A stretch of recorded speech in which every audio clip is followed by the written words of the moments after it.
Yo, what's up? This is Jay Dennis, and we're back with another Ranked and Reviewed. And today we're doing a band that I had not anticipated doing for a while. But, I think we're about 47, 48 episodes deep into this series. And for the most part, they've been bands that I've really loved. Top 10 favorite bands for the most part. Bands where I couldn't really find too many critical issues with any albums. Like, a lot of grace has been given. A lot of bands where I just know I'm going to love all their albums, or at least like them on some level. But I think it's time to mix it up a little bit and do a band where I either knew or I had a strong feeling that I could actually give an album a bad review. And that's where Fall Out Boy comes in. Now, I actually really do like this band. I've been listening to them since the mid-2000s, when they were getting big. And my first high school girlfriend, this was actually her favorite band, so I actually have quite a bit of knowledge. But over the years, I only followed the back half of their discography so far because of the different direction they went in.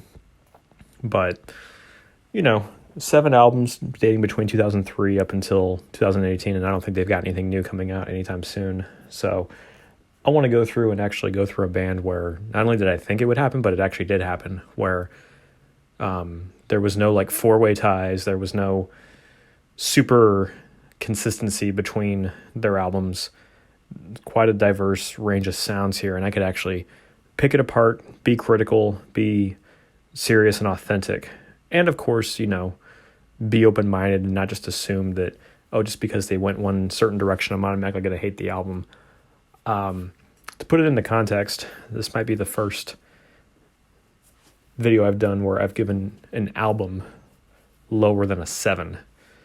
If you want to just use grade school logic, it's like, it's lower than a C or a C minus. If you want to just use like my words based on numbers, 7 just means it's good. 8 means it's great. 9 means it's excellent, and 10 means it's just perfect, which there are only like 1 or 2 albums I would call perfect. But I've been mostly doing bands that I pretty much like their whole discographies, so I haven't really had a reason to be overly critical and give any album less than like a high 7. But we got something different here. We actually have a couple of bad songs that scored 5 or lower, and we've got a couple of albums that got lower than a 7. But the spread between the bottom spot and the top spot, which it's the biggest spread I've had thus far. This is it's like a Thanksgiving spread. Lowest album got a 6.5, got like a mid D, which just means it's an okay album. Nothing garbage, nothing abysmal, nothing terrible, nothing even bad. Just okay, like almost tolerable. And then the best album got a 9. I deemed it excellent. So let's go ahead and get into it. It also was almost entirely consistent with how I thought it would turn out. There was one difference, though, in how the few of the top albums ranked, but pretty much my mock ranking came out exactly as I hoped it would. But I did keep an open mind and listen to pretty much every album more than once. So bottom spot goes to their most recent album, Mania. Yeah, so I remember seeing commercials for this album when it came out, and the leading single, I think, was called Young and Manic. Definitely their worst song. Hands down, worst song. I gave that song a 4 out of 10, which just means, let me see, if I said a 5 was mediocre, I'd say a 4 is just bad. Maybe a 3 is terrible, a 2 is garbage, and a 1 is irredeemable a word? Unredeemable? I don't know. I usually don't give songs such lackluster ratings. Look, I don't hate that Fall Out Boy went in the poppy direction. I don't hate that they incorporated electronic elements and that Patrick Stump has so much more to him than just being a singer-songwriter who plays alternative guitar and sings really well. He's obviously got a lot of other great influences, and they do shine through this album on some level. The better songs on here, I think this is actually their shortest album too, clocking in at 36 minutes. Out of 10 rateable tracks, I probably said that 3 of them were good. Those songs are Wilson, Wilson. I thought that hook, I'll wear black when there's a dark color. I actually think it's a pretty catchy song. Champion's pretty good also. And the best track is the last track, Bishops and Knife Trick. Nothing to write home about or nothing top 10 material on this album, but most of the songs are okay or good, but nothing great except for the last track. But the two songs that, of course, really tanked this album were Sunshine Riptide and, of course, Young and Manic. Just the electronic auto-tuned baby noises. I don't know what the fuck that's called, but it got really popular in the 2010s, and it made me really hate that era of music. But just like I'm not even going to try to imitate it here.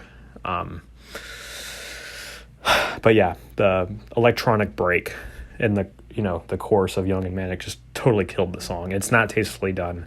I hate when people say shit like, oh, well, the lyrics are meaningful, they're about anxiety, so it's actually a great song and underappreciated. It's like, okay, that's fine. The verses are actually okay. The only reason why this song didn't get a 1 out of 10, honestly, it's because the verses are actually okay. And, if I do add extra points for, song depth and lyrical depth, then yeah. But the rest of the song and the, again, electronic break with that god-awful auto-tuned vocalese mess, whatever, where they're basically saying Young and Manic, it's trash. It kills the song, it kills the flow of the album, and it made me not want to listen to the album for the longest time. Horrible song. Even if it's got nice meaning and otherwise okay verses. Like, I don't hate the verses, but yeah, Young and Manic is easily their worst song. Lowest ranked song I've done on this whole ranked and reviewed series thus far. The only thing that could possibly be worse than it is maybe some of Maroon 5's newer material, which that'll be for a different video. Another band that I really like, but probably had some really bad radio singles that tarnished their otherwise solid career. Other than that, don't have a whole lot to say about Mania. It's mostly electronic. It's mostly the style that I don't prefer, but again, Fall Out Boy doesn't lose points for experimenting or try something new, but I think it was ARTV that said it, but this album does have a bit of an identity crisis, and I do agree with that. So Mania is easily their worst album. I gave it a 6.5 out of 10, which means it's okay. Just avoid the song Young and Manic, and then you might otherwise actually have a decent listening experience here.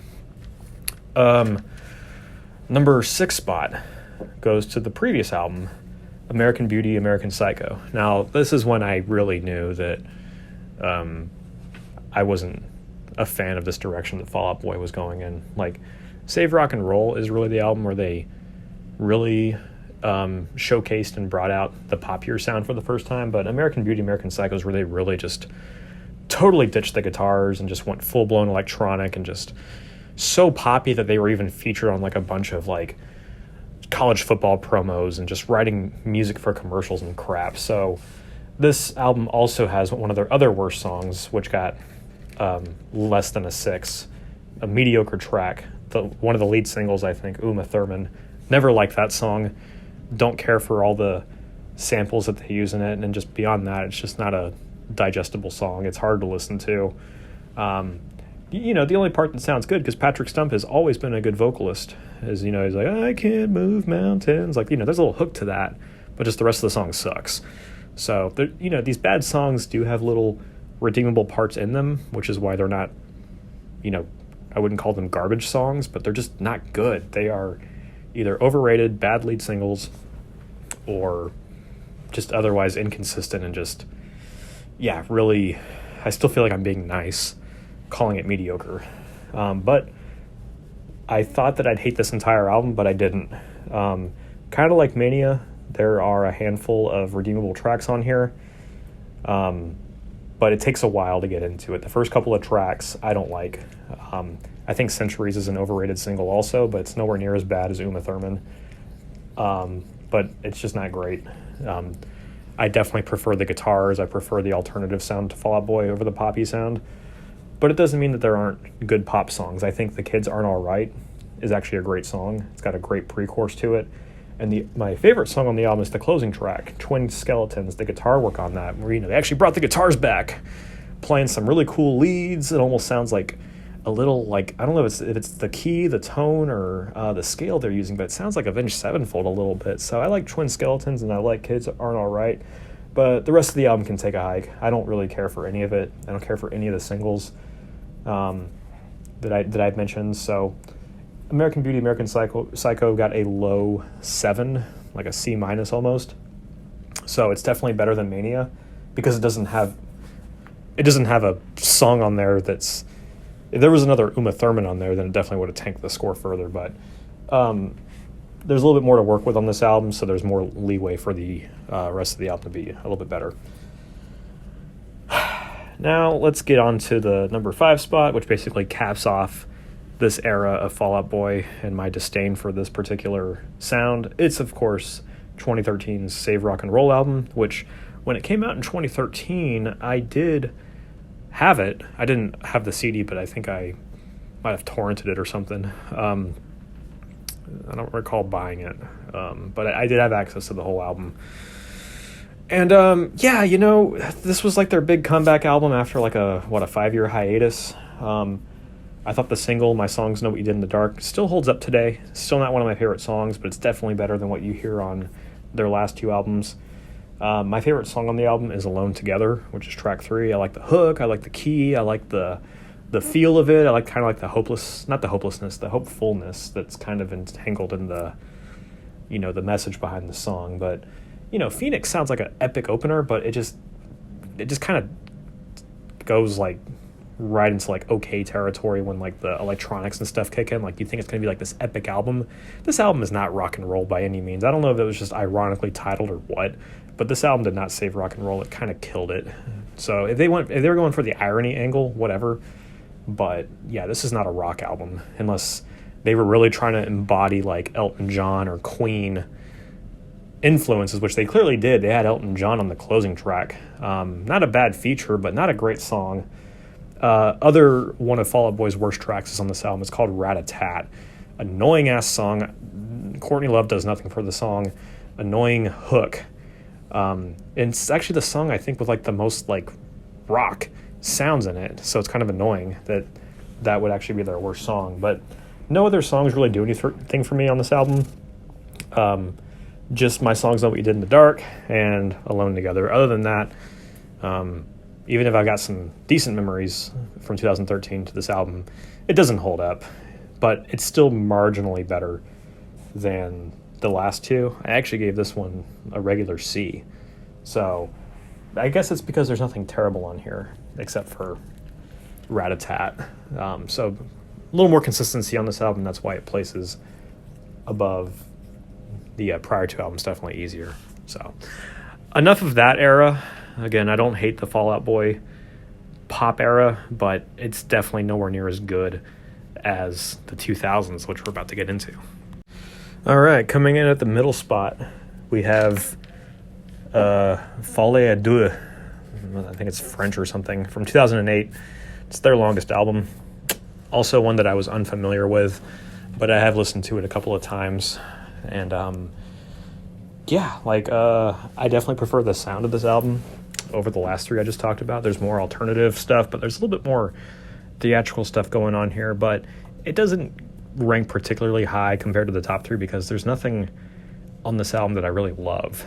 But it is consistent. There's no songs that I dislike, but there's nothing that I love. So it's just kind of your standard solid album from front to back, not hard to listen to, but nothing super memorable, except for my favorite track, which is called The Shipped Gold Standard. I love that guitar intro. I like the hook.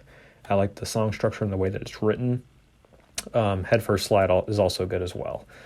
But yeah, there's just a little bit of a minor identity crisis going on with this album. I think this might have been when this band was at their most dysfunctional. It was the last album before their hiatus, so that may or may not show in the songwriting here. But there are, good songs. West Coast Smoker, 27, the first track to Disloyal Order of Water Buffaloes, She's My Winona. I don't much care for the song What a Catch Donnie, but I do appreciate that they did some fan service in the outro by repeating like all the hooks of like their past singles. So I thought that was kind of cool.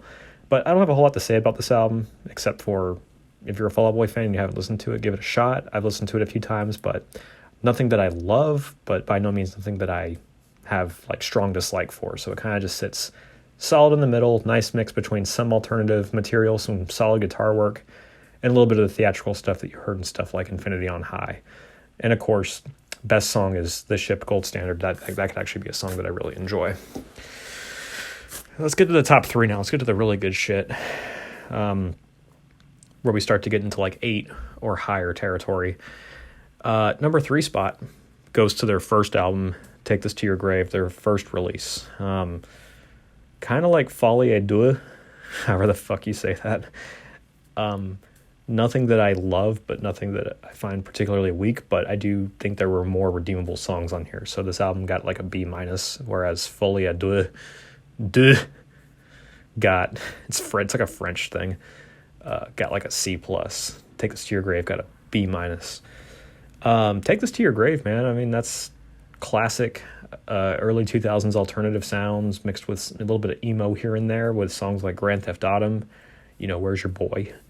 My favorite song has always been Saturday, still is to this day.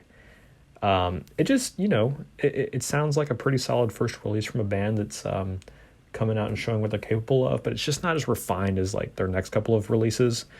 I got a little bored with a few songs like Homesick at Space Camp or Calm Before the Storm or Reinventing the Wheel. But every other song is either likable or somewhat great.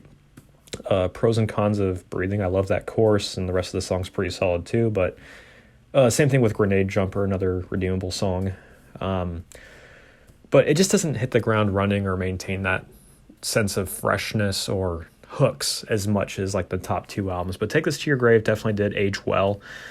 But of all the albums that are on the top 3 or 4 that I listened to again for the first time in years or did repeat listens to, I actually had a hard time focusing with this one because some of the stuff sounded repetitive. But this is definitely the preferred Fall Out Boy sound. But it's kind of showing what's to come with the top 2 albums, which the number 2 spot goes to Infinity on High, which came out in 2007. This is their 3rd release.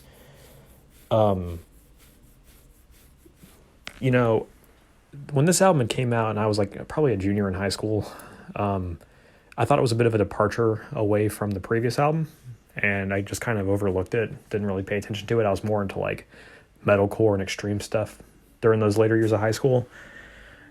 So I never actually listened to this album from front to back, but back then when I tried to listen to the singles, I didn't really get into them, like Thanks for the Memories or This Ain't a Scene, It's a Arms Race.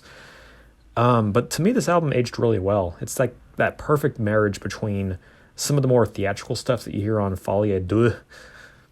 If you're punching your screen wondering why I'm not pronouncing it correctly, just get over it.